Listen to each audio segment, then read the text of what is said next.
Salam, Tabe. Selamat berjumpa kembali dalam podcast Firman Tuhan. Terima kasih sudah menyediakan waktu untuk mendengarkan Firman Tuhan hari ini.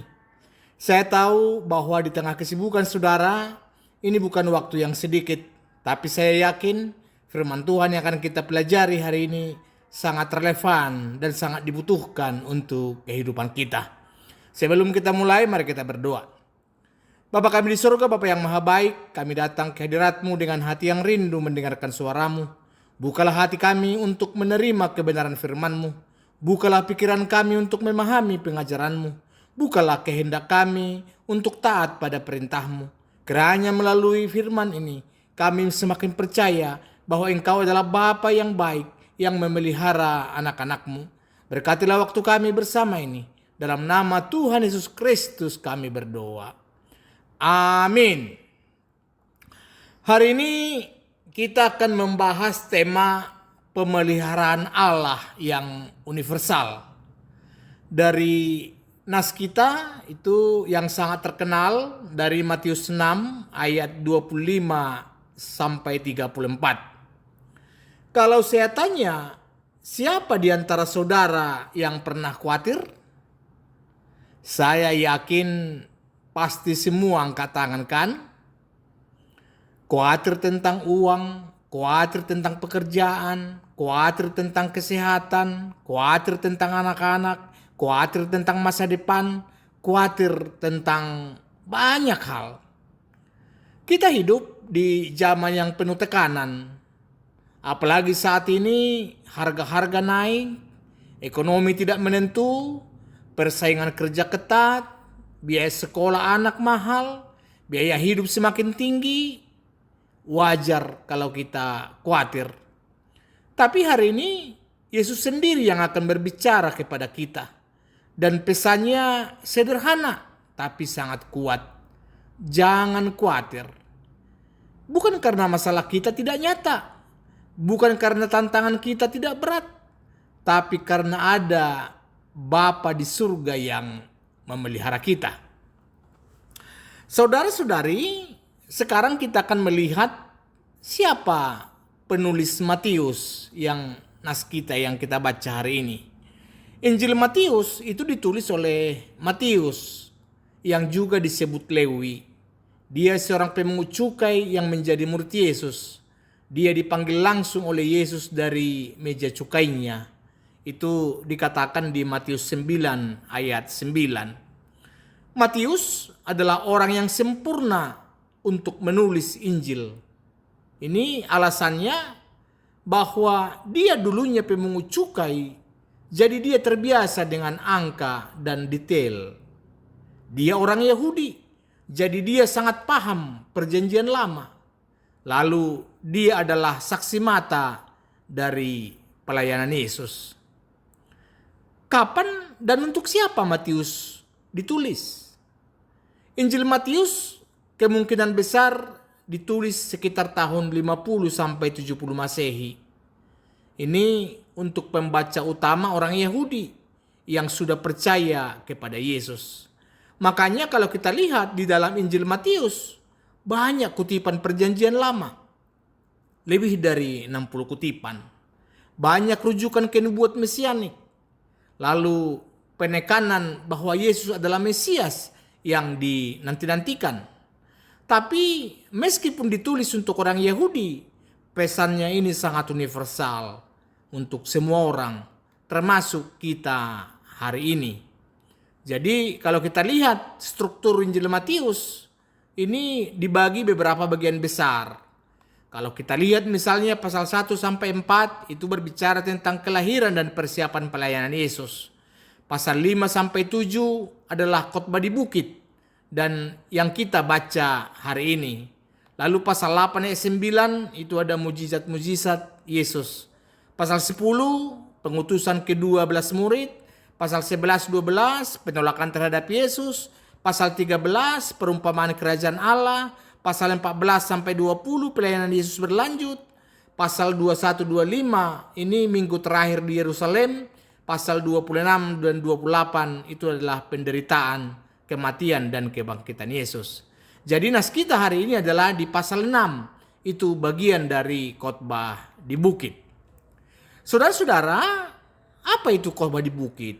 Jadi khotbah di bukit itu ada di Matius 5 sampai 7. Adalah khotbah Yesus yang paling terkenal dan paling panjang yang dicatat dalam Injil. Ini adalah manifesto kerajaan Allah. Ini penjelasan tentang bagaimana sih harusnya orang percaya hidup. Jadi bayangkan situasinya, bagaimana Yesus naik ke atas bukit di daerah Galilea. Murid-murid dan orang banyak berkumpul. Yesus duduk, itu seperti posisi guru pada zaman itu, dan mulai mengajar. Kalau kita lihat garis besar khotbah di bukit, itu ayat 1 sampai 12 itu ucapan bahagia. Ayat 13 sampai 16 itu tentang garam dan terang dunia. Matius 5, 17 sampai 48 itu Yesus dan hukum Taurat. Lalu Matius 6 ayat 1 sampai 18 itu ibadah yang benar. Itu dibicarakan sedekah, doa, puasa. Lalu Matius 6 itu 19 sampai 24 itu harta di surga versus harta di bumi. Lalu Matius 6 ayat 25 34 itulah nas kita hari ini tentang jangan khawatir. Jadi Matius 7 1 sampai 6 jangan menghakimi. Matius 7 ayat 7 sampai 11 itu meminta, mencari, mengetok. Matius 7 12 sampai 14 pintu yang sempit. Matius 7 ayat 15 sampai 27 adalah buah yang baik dan fondasi yang kokoh. Matius 7 28 29 yaitu reaksi orang banyak.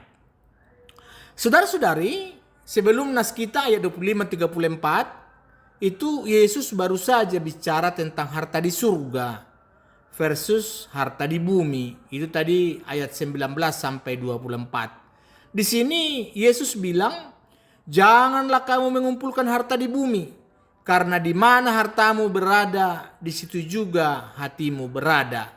Dan selanjutnya ya, tak seorang pun dapat mengabdi kepada dua tuan.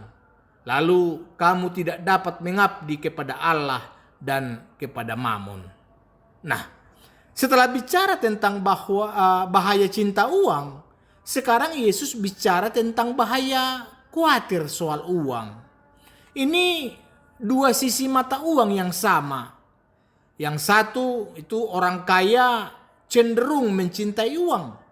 Yang kedua orang miskin atau yang pas-pasan cenderung khawatir soal uang. Ini Yesus membicarakan atau mengatasi kedua-duanya. Saudara-saudari, sekarang mari kita buka Alkitab kita, Matius 6 ayat 25 sampai 34. Kita akan baca.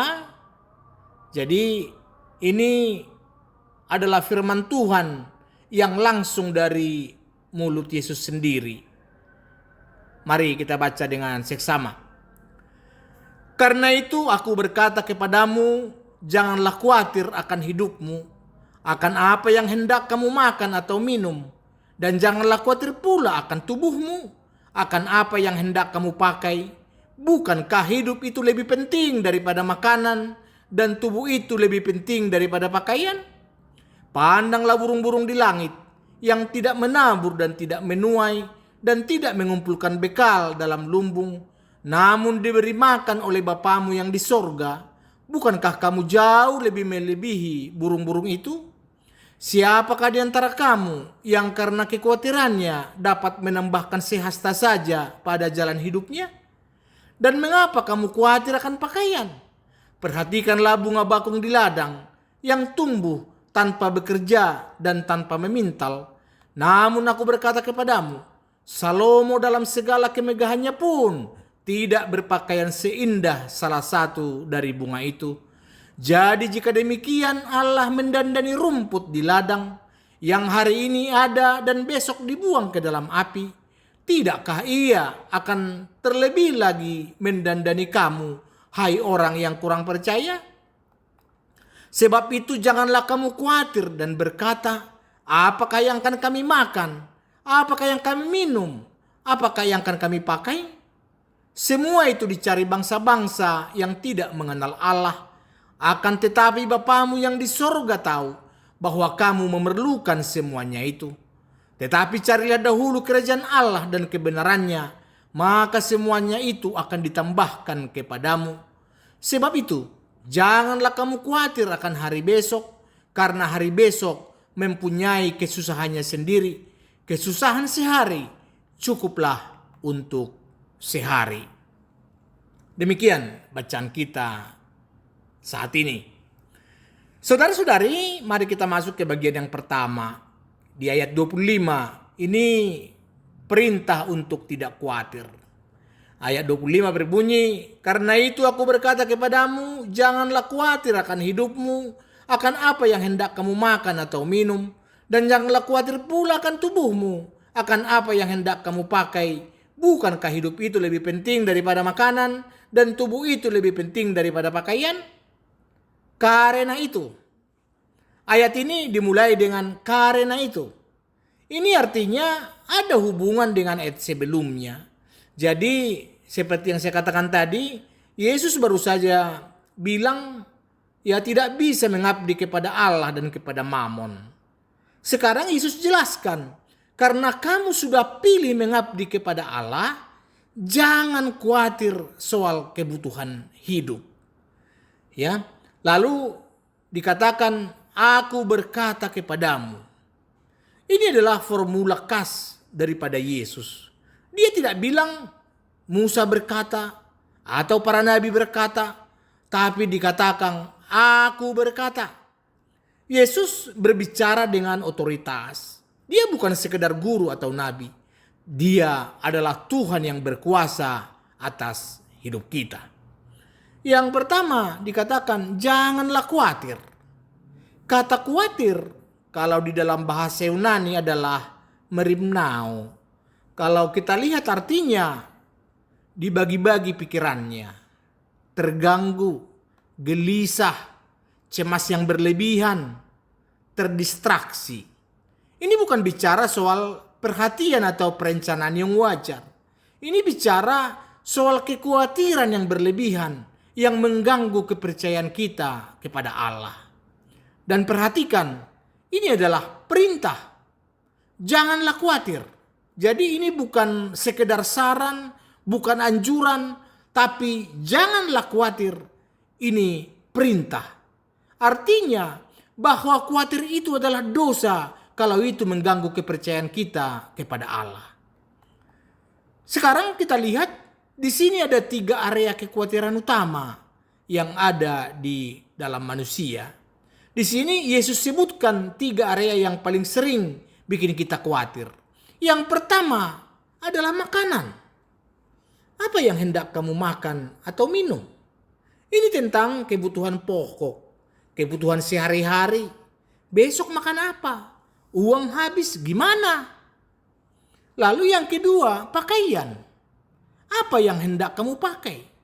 Ini tentang penampilan, tentang dengan status sosial. Baju saya mah sudah usang, sepatu saya sudah bolong, orang lain pasti lihat. Lalu yang ketiga, hidup dan tubuh. Ini tentang eksistensi dan kesehatan.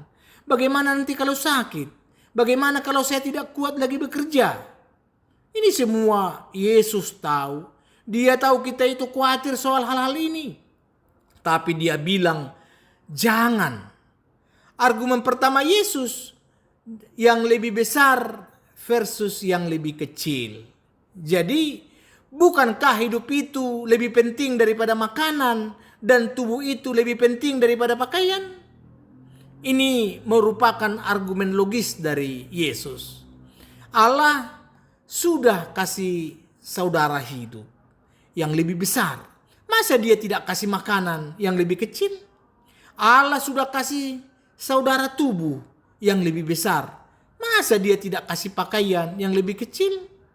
Kalau Allah sudah memberi yang lebih sulit, termasuk ya hidup dan tubuh, pasti dia akan beri yang lebih mudah, makanan dan pakaian. Saudara-saudari, Ini logika yang sangat brilian. Allah yang menciptakan kita, yang memberi kita napas kehidupan, yang membentuk tubuh kita dengan sempurna, pasti Dia akan pelihara kita. Sekarang masuk kita ke yang kedua, ayat 26 sampai 27. Ini sebenarnya ilustrasi ya. Ini ilustrasi pertama adalah burung di langit. Jadi kalau kita lihat ayat 26, pandanglah burung-burung di langit yang tidak menabur dan tidak menuai dan tidak mengumpulkan bekal dalam lumbung, namun diberi makan oleh Bapamu yang di sorga. Bukankah kamu jauh melebihi burung-burung itu? Ini Yesus bilang, pandanglah burung-burung. Jadi bayangkan, Yesus sedang mengajar di atas bukit. Mungkin ada burung-burung berterbangan di sekitar. Yesus tunjuk itu burung-burung dan bilang, lihat mereka. Emang apa yang burung-burung tidak lakukan? Yang pertama, tidak menabur. Mereka tidak tanam benih. Lalu mereka tidak menuai. Mereka tidak panen hasil. Yang ketiga, tidak mengumpulkan dalam lumbung. Jadi mereka tidak punya tabungan atau simpanan. Burung-burung tidak punya rekening bank, tidak punya investasi, tidak punya deposito, tidak punya asuransi. Tapi apa yang terjadi? Diberi makan oleh Bapamu yang di sorga. Jadi setiap hari Allah sediakan makanan untuk burung-burung, cacing untuk burung pipit, ikan untuk burung camar, biji-bijian untuk burung merpati.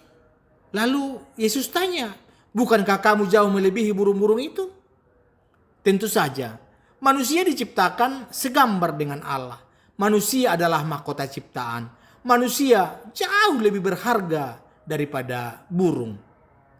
Jadi logikanya, kalau Allah peduli sama burung yang cuma hidup sebentar, pasti Allah lebih peduli sama kamu yang adalah anaknya. Ini yang menjadi pertanyaan retoris ayat 27. Siapakah di antara kamu yang karena kekhawatirannya dapat menambahkan sehasta saja pada jalan hidupnya? Ini pertanyaan retoris yang jawabannya sudah jelas tidak ada. Sehasta kalau dalam bahasa Yunani adalah pecun. Itu sekitar kurang lebih 45 cm. Ini ada dua kemungkinan artinya. Yang pertama, menambah tinggi badan. Siapa yang bisa tambah tinggi 45 cm cuma karena khawatir? Dan mungkin yang kedua, menambah umur hidup. Siapa yang bisa perpanjang umur cuma karena khawatir? Ini kedua-duanya tepat. Yang pasti khawatir itu tidak menyelesaikan masalah. Bahkan sebaliknya, khawatir justru memperburuk keadaan. Khawatir itu bikin stres. Stres bikin tekanan darah naik. Tekanan darah tinggi bikin sakit jantung. Sakit jantung justru memperpendek umur. Jadi bukan menambah umur, khawatir malah mengurangi umur. Kita lihat ilustrasi yang kedua. Ini bunga bakung di ladang. Itu ayat 28 sampai 30. Demikian. Dan mengapa kamu khawatir akan pakaian? Perhatikanlah bunga bakung di ladang yang tumbuh tanpa bekerja dan tanpa memintal. Namun aku berkata kepadamu, Salomo dalam segala kemegahannya pun tidak berpakaian seindah salah satu dari bunga itu. Setelah berbicara tentang makanan, itu dengan ilustrasi burung. Sekarang Yesus bicara tentang pakaian dengan ilustrasi bunga. Ini perhatikan bunga bakung di ladang. Bunga bakung di ladang, ya ini atau bunga lili ya. Kalau di Israel ini memang sangat indah, berwarna-warni. Ada yang merah, kuning, putih. Itu tumbuh di padang dan di ladang. Apa yang bunga-bunga tidak lakukan? Ya mereka tidak bekerja. Mereka tidak usaha, tidak memintal. Mereka tidak bikin pakaian sendiri. Tapi siapa yang dandani mereka? Tentu Allah. Dan Yesus bilang sesuatu yang mengejutkan. Salomo dalam segala kemegahannya pun tidak berpakaian seindah salah satu dari bunga itu. Jadi tentu kita tahu bahwa Salomo adalah raja paling kaya dalam sejarah Israel. Itu kita lihat di 1 Raja-Raja 10. Di situ dicatat bahwa kekayaan Salomo yang luar biasa. Dia punya tahta gading berlapis emas. Semua cangkirnya dari emas murni. Dia dapat 666 talenta emas setiap tahun. Itu kurang lebih sekitar 25 ton emas. Pakaiannya adalah yang terbaik dan termahal. Tapi Yesus bilang, bunga bakung yang sederhana lebih indah dari Salomo dengan semua kemegahannya. Kenapa? Karena keindahan bunga itu adalah karya langsung dari tangan Allah. Ini argumennya di ayat 30 dikatakan, jadi jika demikian Allah mendandani rumput di ladang yang hari ini ada dan besok dibuang ke dalam api, tidakkah ia akan terlebih lagi mendandani kamu, hai orang yang kurang percaya? Ini adalah argumen dari yang kecil ke yang besar. Atau argumen apa lagi? Jadi ini logikanya ya. Jika Allah mendandani rumput di ladang yang hanya hidup sebentar, hari ini ada, yang tidak ada nilainya, besok dibuang ke dalam api, itu tentu rumput kering dibakar ya. Maka apalagi Allah akan mendandani kamu yang jauh lebih berharga, yang diciptakan segambar dengannya, yang adalah anak-anaknya. Kalau Allah peduli sama bunga yang cuma hidup sehari 2 hari, pasti dia lebih peduli sama kamu. Ya. Lalu kata, hai orang yang kurang percaya. Ini adalah teguran yang lembut tapi tegas dari Yesus. Kalau dalam bahasa Yunani adalah oligopistos, yang secara harfiah berarti iman kecil atau kurang iman. Jadi kalau khawatir itu sebenarnya sama dengan kurang iman. Bukan tidak punya sama sekali, tapi imannya kecil, imannya kurang. Jadi di sini Yesus tidak bilang hai orang yang tidak percaya, tapi hai orang yang kurang percaya. Artinya kita sudah punya iman, tapi perlu ditambah. Kita percaya, tapi perlu percaya lebih. Sekarang kita masuk ke ayat yang ke-31, 32. Ini merupakan larangan khawatir diulang. Jadi ayat 31 dikatakan, sebab itu janganlah kamu khawatir dan berkata, apakah yang akan kami makan? Apakah yang akan kami minum? Apakah yang akan kami pakai? Ini Yesus mengulang lagi larangan untuk tidak khawatir. Tapi kali ini dia tambahkan dan berkata, artinya bahwa khawatir itu sering diungkapkan dalam kata-kata. Orang yang khawatir terus-menerus berkata, gimana nanti? Dari mana uangnya? Kalau habis bagaimana? Besok makan apa? Ini pertanyaan-pertanyaan ini terus-menerus ada di mulut dan di pikiran. Dan itu tidak sehat dan itu tidak baik. Seperti bangsa-bangsa tidak mengenal Allah. Ini ayat 32a. Semua itu dicari bangsa-bangsa yang tidak mengenal Allah. Ini adalah pernyataan yang tajam. Yesus bilang, ketika Anda khawatir seperti itu, Anda hidup seperti orang yang tidak mengenal Allah. Jadi bangsa-bangsa yang tidak percaya kepada Allah, yang hidup dan benar, mereka khawatir karena mereka tidak tahu ada Allah yang memelihara. Mereka pikir mereka harus handle semuanya sendiri. Mereka pikir hidup mereka tergantung pada usaha mereka sendiri. Tapi Anda bukan seperti mereka. Anda kenal Allah. Anda punya Bapa di surga. Kalau saudara hidup dalam kekhawatiran yang terus-menerus, Anda tidak beda dengan orang yang tidak percaya Allah. Ini adalah teguran yang keras, tapi perlu. Ayat 32b dikatakan, akan tetapi Bapamu yang di sorga tahu bahwa kamu memerlukan semuanya itu. Ini merupakan penghiburan setelah teguran. Bapamu yang di sorga tahu. Bukan Allah secara umum, tapi Bapamu.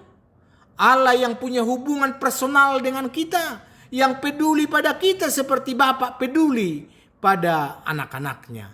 Dan dia tahu, bukan sekedar tahu dalam arti aware, tapi tahu dalam arti paham sepenuhnya, peduli sepenuhnya, bahwa kamu memerlukan semuanya itu. Allah tahu apa yang kita butuhkan, bahkan sebelum kita minta.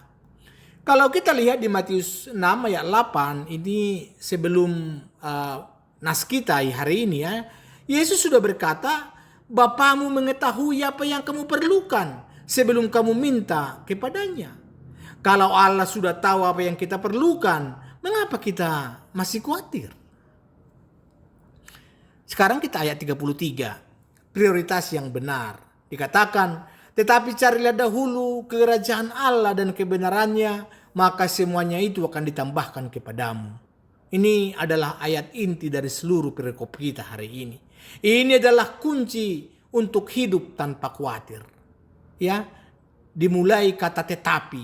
Kata tetapi ini menunjukkan kontras. Jangan cari makanan, jangan cari minuman, jangan cari pakaian seperti prioritas utama atau sebagai prioritas utama. Tapi cari yang lain. Carilah dahulu. Carilah artinya aktif.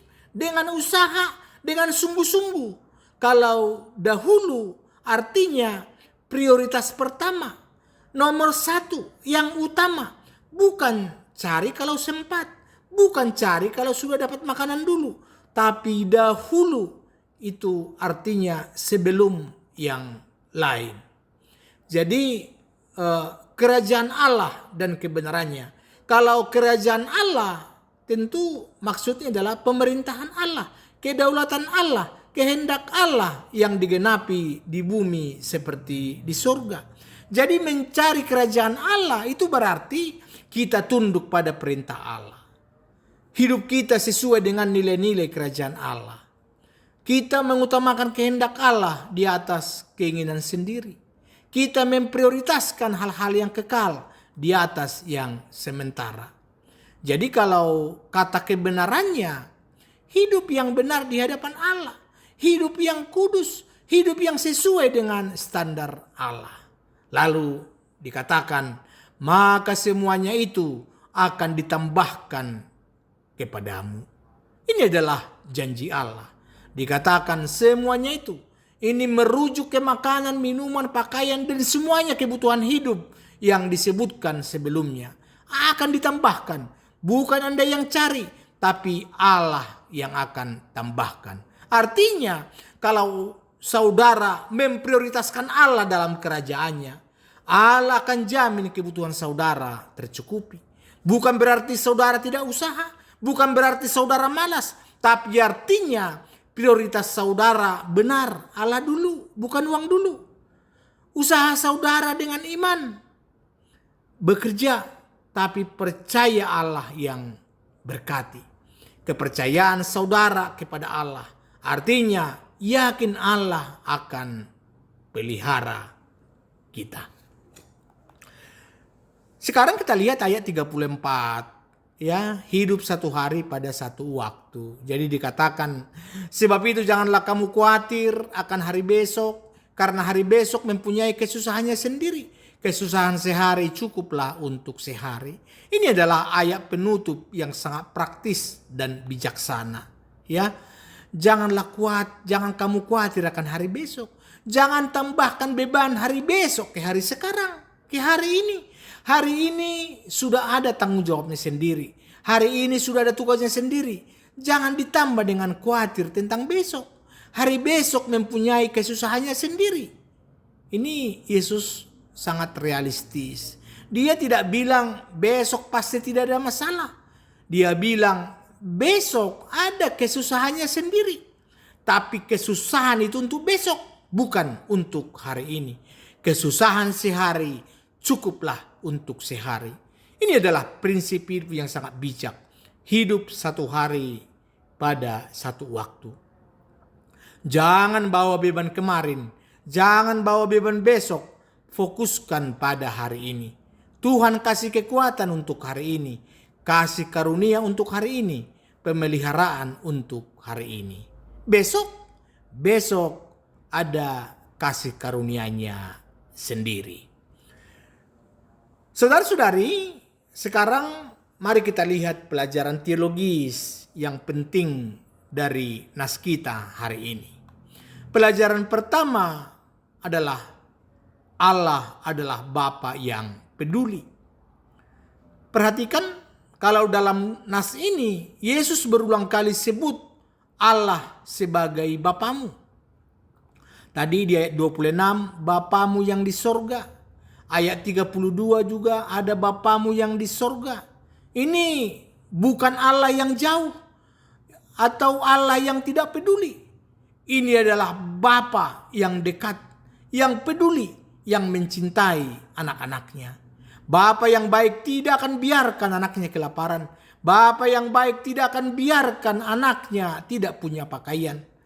Allah adalah Bapa yang sempurna. Dia pasti memelihara anak-anaknya.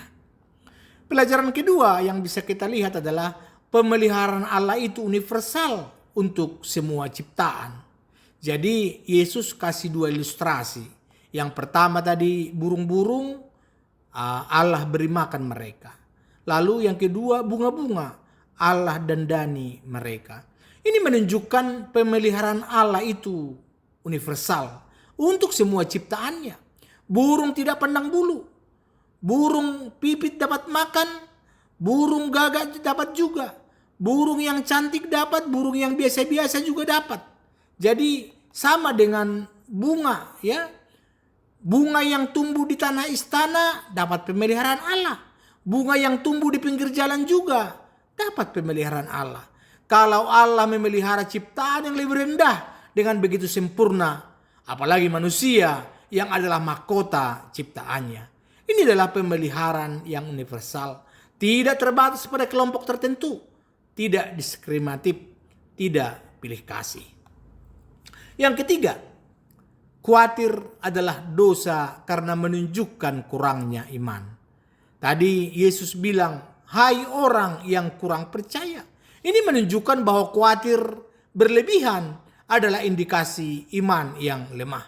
Ketika kita khawatir, kita sebenarnya sedang berkata, saya tidak yakin Allah peduli sama saya. Saya tidak percaya Allah bisa sediakan kebutuhan saya. Saya harus atur semuanya sendiri. Itu adalah penghinaan terhadap karakter Allah yang baik dan berkuasa. Tentu saja ada perbedaan antara perhatian yang wajar versus kekhawatiran yang berlebihan. Perencanaan yang bijak versus kegelisahan yang melumpuhkan. Tanggung jawab versus tidak percaya Allah. Yang Yesus larang adalah kekhawatiran yang melumpuhkan, yang mencuri damai sejahtera, yang membuat kita tidak bisa tidur, yang membuat kita bisa sakit. Pelajaran keempat adalah prioritas menentukan penyediaan. Dikatakan tadi bacaan kita adalah carilah dahulu kerajaan Allah dan kebenarannya, maka semuanya itu akan ditambahkan kepadamu. Ini adalah prinsip rohani yang sangat penting. Apa yang saudara prioritaskan itu menentukan apa yang Allah akan sediakan. Bukan berarti kalau saudara cari kerajaan Allah, saudara akan jadi kaya raya. Bukan. Tapi artinya bahwa kebutuhan saudara akan tercukupi. Saudara akan punya yang cukup. Saudara tidak akan kekurangan. Mungkin tidak berlebih, tapi pasti cukup. Dan yang lebih penting, saudara akan punya damai sejahtera, sukacita, kepuasan yang tidak bisa dibeli dengan uang. Pelajaran kelima, hidup satu hari pada satu waktu. Allah memberi kita kehidupan dalam unit hari. Jadi kesusahan sehari cukuplah untuk sehari. Matahari terbit dari pagi hari, terbenam di sore hari, itu satu hari. Besok adalah hari baru. Jadi Tuhan kasih manna kepada bangsa Israel sehari sekali. Tidak bisa disimpan untuk besok kecuali untuk Sabat. Ini mengajar mereka untuk bergantung pada Tuhan setiap hari. Kita juga diajar untuk hidup seperti itu, satu hari pada satu waktu. Bukan berarti tidak boleh planning, tentu boleh. Tapi planning dengan iman, bukan dengan kekhawatiran. Saudara-saudari, sekarang pertanyaannya, bagaimana kita menerapkan pengajaran Yesus ini dalam kehidupan sehari-hari?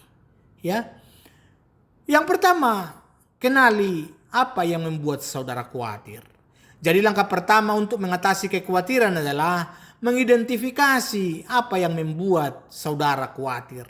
Ya, ambil kertas dan pulpen, coba catat atau bisa di notes HP, tuliskan apa yang membuat saya khawatir hari ini, apa yang membuat saya tidak bisa tidur nyenyak, apa yang terus-menerus ada di pikiran saya. Ya, mungkin jawabannya ya tagihan listrik bulan ini, uang sekolah anak, kesehatan yang menurun, pekerjaan yang tidak stabil, hubungan yang bermasalah. Tuliskan semuanya. Jangan ditahan di dalam hati. Lalu setelah saudara tuliskan, serahkan satu persatu kepada Tuhan dalam doa. Katakan, Tuhan, saya khawatir tentang tagihan listrik, tapi saya percaya Engkau Bapa yang baik. Saya serahkan ini kepadamu. Jadi ada cerita, ada seorang pendeta yang mengajar jemaatnya cara mengatasi kekhawatiran. Dia suruh mereka menulis semua kekhawatiran mereka di kertas. Lalu dia sediakan sebuah kotak dengan tulisan God's Worry Box, kotak kekhawatiran Tuhan. Dia bilang, masukkan kertas itu ke kotak ini. Artinya Anda sudah serahkan kepada Tuhan, jangan ambil lagi. Beberapa minggu kemudian, dia buka kotak itu dan baca kekhawatiran-kekhawatiran yang ditulis jemaat. Dan yang mengejutkan, 80% dari kekhawatiran itu ternyata tidak terjadi. Yang 20% yang terjadi. Tuhan, itu pun Tuhan kasih jalan keluar. Kebanyakan hal yang kita khawatirkan itu tidak pernah terjadi. Yang kedua, lihat alam ciptaan, belajar dari burung dan bunga.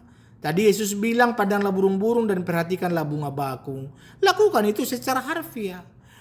Kapan terakhir kali saudara benar-benar perhatikan burung? Benar-benar lihat bunga? Luangkan waktu pagi hari sebelum mulai aktivitas. Keluar sebentar, lihat burung-burung, perhatikan mereka. Mereka tidak bawa tas penuh kekhawatiran. Mereka tidak berjalan dengan wajah cemas. Mereka berkicau, mereka terbang. Mereka mencari makan dengan santai, dengan gembira.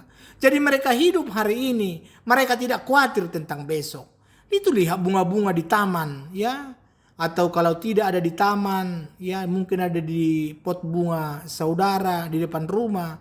Perhatikan keindahannya. Mereka tumbuh dengan tenang, tidak tergesa-gesa, tidak stres, tapi indah. Walaupun mereka tidak disiram, ya mereka diam-diam saja. Biarkan alam ciptaan mengajar saudara untuk percaya kepada Sang Pencipta. Yang ketiga, periksa prioritas saudara. Carilah dahulu kerajaan Allah dan kebenarannya. Coba tanya diri Anda, apa yang paling saya prioritaskan dalam hidup? Di mana saya habiskan waktu saya? Di mana saya habiskan energi saya? Di mana saya habiskan uang saya? Kalau jawabannya adalah kerja sampai tidak ada waktu untuk Tuhan. Cari uang sampai lupa ibadah. Kerja karir, kerja promosi sampai korbankan keluarga. Maka prioritas saudara itu salah. Bukan berarti saudara tidak boleh kerja keras. Bukan berarti saudara tidak boleh kejar karir. Tapi jangan sampai itu menggantikan posisi Tuhan sebagai prioritas utama.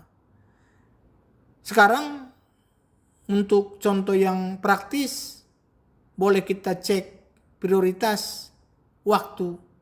Apakah saudara luangkan waktu untuk berdoa dan baca Alkitab setiap hari? Atau Anda selalu tidak sempat? Uang. Apakah saudara perpuluhan dengan setia? Atau saudara selalu belum cukup? Energi. Apakah saudara melayani di gereja atau dalam pelayanan lain? Atau saudara selalu terlalu capek? Di dalam keputusan, Ketika ada keputusan penting, apakah saudara tanya Tuhan dulu? Atau saudara putuskan sendiri baru kabari Tuhan? Kalau jawaban saudara kebanyakan yang kedua, Anda perlu ubah prioritas. Mulai hari ini, mari bangun 15 menit lebih pagi, pakai untuk doa dan untuk baca Alkitab. Sisihkan ya mungkin perpuluhan sebelum pakai uang untuk yang lain. Ikut satu pelayanan di gereja atau di komunitas. Ya, selalu berkonsultasi dengan Tuhan dalam setiap keputusan penting. Ketika saudara ubah prioritas, saudara akan lihat pemeliharaan Tuhan dengan lebih jelas. Yang keempat, berhenti membandingkan diri dengan orang lain. Salah satu sumber kekhawatiran adalah perbandingan. Dia sudah punya rumah, saya masih ngontrak. Dia sudah naik jabatan, saya masih di posisi yang sama. Anaknya sudah kuliah, anak saya masih SMP. Mobilnya baru, motor saya sudah tua. Berhenti membandingkan. Bahwa setiap orang punya timing Tuhan yang berbeda. Setiap orang punya rencana Tuhan yang berbeda. Yang penting, apakah saudara sudah berada di jalan Tuhan untuk hidup Anda? Kalau sudah, percayalah Tuhan akan sediakan sesuai kebutuhan saudara pada waktu yang tepat. Ingat, ingat bunga bakung? Ada yang mekar pagi, ada yang mekar siang, ada yang mekar sore. Tapi semua indah pada waktunya. Saudara juga akan mekar pada waktu Tuhan. Yang kelima, praktikkan satu hari pada satu waktu. Kesusahan sehari cukuplah untuk sehari. Ini adalah prinsip yang sangat praktis dan sangat membebaskan. Bagaimana cara praktikannya? Pagi hari, bangun tidur, ucapkan syukur untuk hari baru. Berdoa, Tuhan terima kasih untuk hari ini. Berikan saya kekuatan untuk hari ini. Pimpin saya dalam hari ini. Di siang hari, ketika kekhawatiran tentang besok atau lusa datang, katakan pada diri sendiri, itu kan untuk besok. Sekarang saya fokus pada hari ini. Kalau malam hari sebelum tidur, evaluasi hari ini. Ucapkan syukur untuk pemeliharaan Tuhan hari ini. Serahkan hari esok kepada Tuhan. Tidur dengan damai. Jangan bawa beban kemarin. Jangan bawa beban besok. Fokus pada hari ini. Jadi ini ada pelajaran dari Alkitab tentang manna ya. Jadi kalau kita baca di Alkitab ketika bangsa Israel di padang gurun, Tuhan kasih manna setiap pagi. Cukup untuk satu hari. Kalau mereka simpan untuk besok, itu kecuali Sabat, manna itu jadi busuk dan berulat. Mengapa? Karena Tuhan mau mereka belajar percaya kepadaku setiap hari. Hari ini aku kasih untuk hari ini. Besok aku akan kasih lagi untuk besok. Begitu juga dengan kita. Tuhan kasih karunia untuk hari ini. Besok ada kasih karunia-Nya yang baru. Saudara-saudara, kalau kita lihat di Ratapan 3 ayat 22 sampai 23 dikatakan, tak berkesudahan kasih setia Tuhan, tak habis-habisnya rahmat-Nya, selalu baru tiap pagi, besar kesetiaan-Mu. Bahwa setiap pagi ada kasih karunia yang baru, setiap hari ada pemeliharaan yang baru. Yang keenam, ubah doa saudara dari beri saya ke terima kasih. Seringkali doa kita penuh dengan permintaan. Tuhan beri saya uang, Tuhan beri saya pekerjaan, Tuhan beri saya kesehatan. Memang tidak salah. Kita boleh meminta. Tuhan mau kita meminta. Tapi coba ubah fokusnya. Mulai dengan ucapan syukur. Tuhan terima kasih untuk makanan hari ini. Tuhan terima kasih untuk pekerjaan yang masih saya punya. Tuhan terima kasih untuk kesehatan yang Engkau kasih. Ketika saudara fokus pada apa yang sudah saudara punya, bukan pada yang belum punya, kekhawatiran akan berkurang dan rasa syukur akan bertambah. Dan yang lebih ajaib, ketika saudara bersyukur, saudara akan mulai melihat lebih banyak berkat yang selama ini saudara tidak sadari. Saudara-saudari, sebelum kita tutup, izinkan saya berbagi beberapa cerita yang mudah-mudahan membuat pesan ini lebih mudah diingat. Jadi ini ada beberapa cerita ya. Jadi ini tentang burung yang khawatir. Ada cerita lucu tentang seekor burung pipit yang mendengar khotbah tentang jangan khawatir. Jadi burung pipit itu pulang dan cerita ke burung gagak. Lalu dia berkata, Yesus bilang kita tidak usah khawatir karena Tuhan kasih kita makan setiap hari. Lalu burung gagak jawab, betul, kita kan tidak pernah khawatir. Lalu burung pipit bilang, ya juga ya, kita kan cuma cari makan, dapat, makan, tidur, besok cari lagi, tidak pernah khawatir besok ada makanan atau tidak. Lalu mereka lihat manusia lewat dengan wajah cemas, buru-buru, stres. Lalu burung gagak bilang, kasihan ya manusia. Yesus bilang mereka jauh lebih berharga dari kita.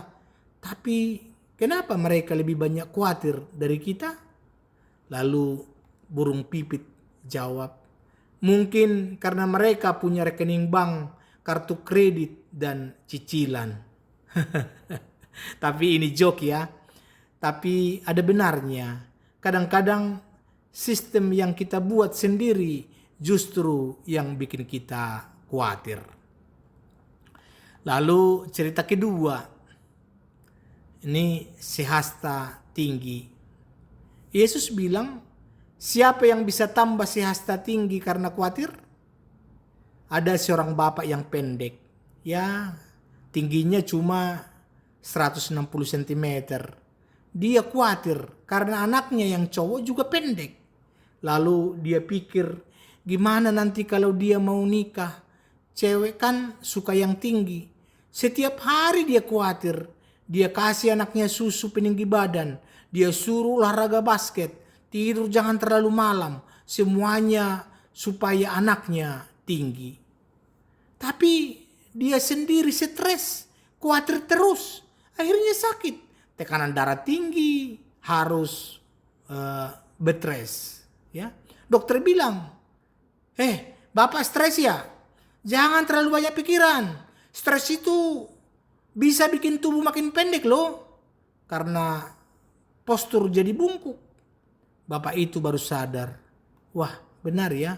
Bahwa khawatir tidak bikin tinggi. Malah bisa bikin makin pendek. Pelajarannya, khawatir tidak bisa menyelesaikan masalah. Malah menambah masalah. Lalu ini ilustrasi ya, ini kisah nyata yang memang terjadi. Jadi ini tentang Corrie ten Boom dan bapaknya. Jadi si Corrie ini adalah seorang Kristen dari Belanda yang menyembunyikan orang-orang Yahudi dari Nazi sebelum Perang Dunia Kedua. Dia akhirnya tertangkap dan masuk kamp konsentrasi. Dia cerita dalam bukunya tentang percakapan dengan bapaknya waktu dia masih kecil. Suatu hari Corrie kecil bertanya, Papa, saya takut kalau nanti papa atau mama meninggal. Saya tidak tahu bagaimana saya bisa hidup tanpa papa dan mama. Lalu bapaknya bilang, Corrie, kalau kita mau naik kereta, kapan papa kasih kamu tiket? Sesaat sebelum naik kereta, papa. Betul, bukan seminggu sebelumnya kan? Karena kamu bisa hilangkan tiketnya. Papa kasih tiket tepat waktu ketika kamu butuh. Begitu juga Tuhan. Ketika waktunya tiba, Tuhan akan kasih kamu kekuatan yang kamu butuhkan. Sekarang kamu tidak perlu kekuatan itu. Jadi Tuhan belum kasih. Tapi nanti ketika waktunya tiba, Tuhan pasti kasih. Saudara-saudari, itulah pemeliharaan Tuhan. Dia kasih kekuatan, kasih karunia, pemeliharaan tepat pada waktunya. Tidak terlalu cepat, tidak terlalu lambat. Lalu ada ilustrasi kedua, tabungan Allah yang tidak terbatas. Jadi ada seorang anak bertanya kepada guru sekolah minggunya, "Pak, kalau seluruh dunia minta tolong sama Tuhan, apakah Tuhan cukup untuk tolong semua orang?" Lalu guru itu jawab dengan bijak, "Coba kamu bayangkan laut.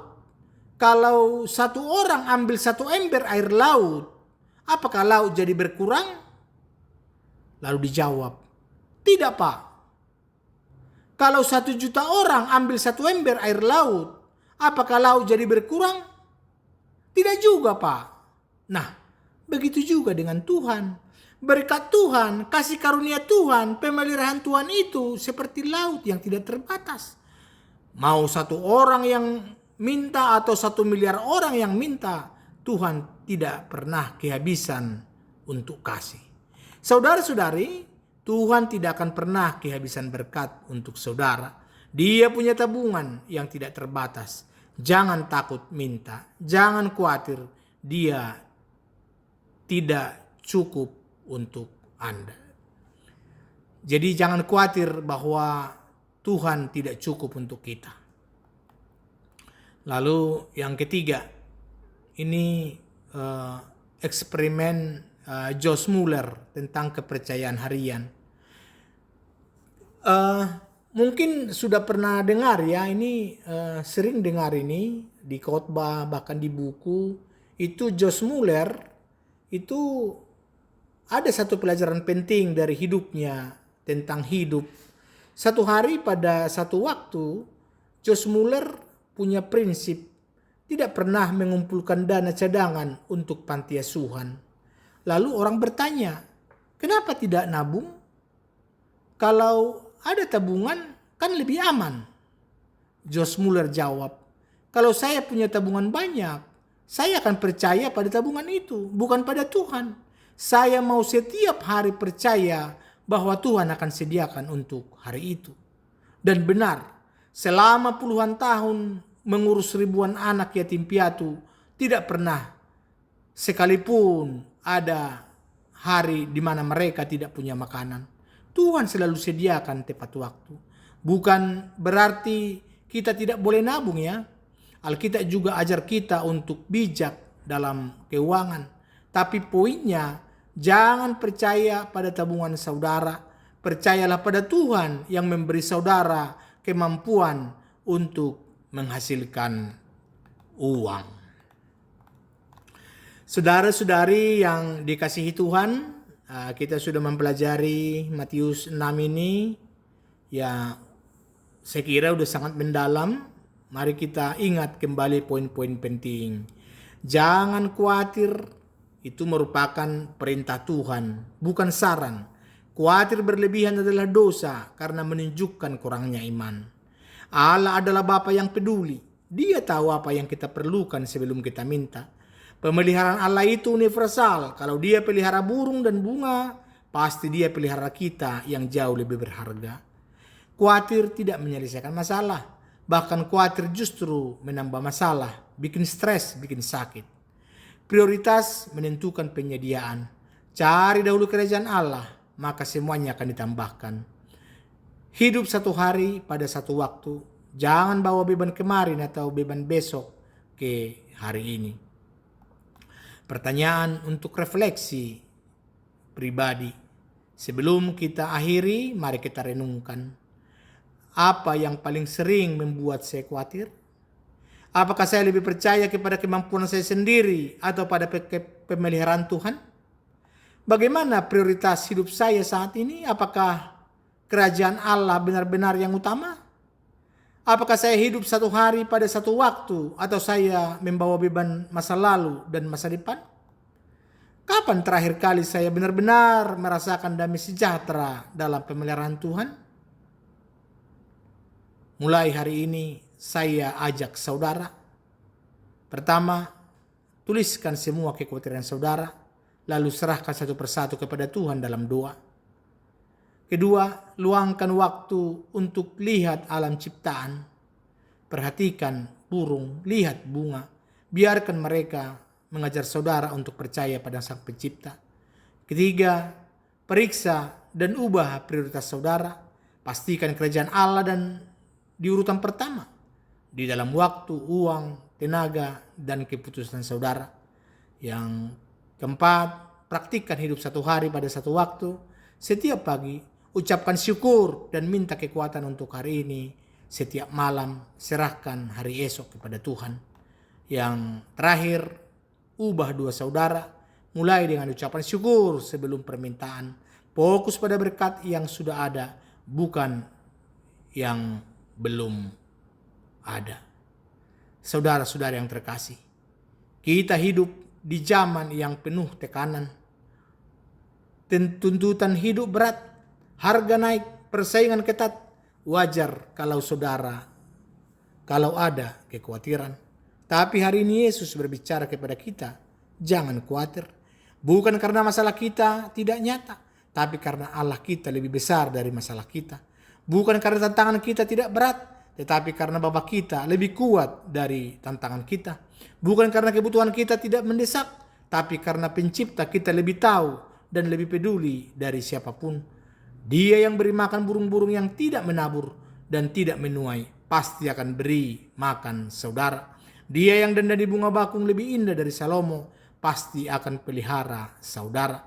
Dan dia dan yang adalah Bapa yang sempurna, pasti akan jaga anak-anaknya. Yang saudara perlu lakukan hanya satu, percaya. Percaya bahwa dia tahu, percaya bahwa dia peduli, percaya bahwa dia sanggup, percaya bahwa dia setia. Dan ketika saudara percaya, benar-benar percaya, kekhawatiran akan hilang. Dan damai sejahtera yang melampaui akal akan memenuhi hati saudara. Carilah dahulu kerajaan Allah dan kebenarannya. Hiduplah satu hari pada satu waktu. Dan biarkan Bapa yang di surga memelihara saudara. Terima kasih sudah mendengarkan sampai akhir. Kiranya firman Tuhan hari ini mengubah cara saudara memandang kekhawatiran dan mengubah cara saudara percaya kepada pemeliharanya. Horas Mauliate, Tuhan Yesus memberkati kita. Amin.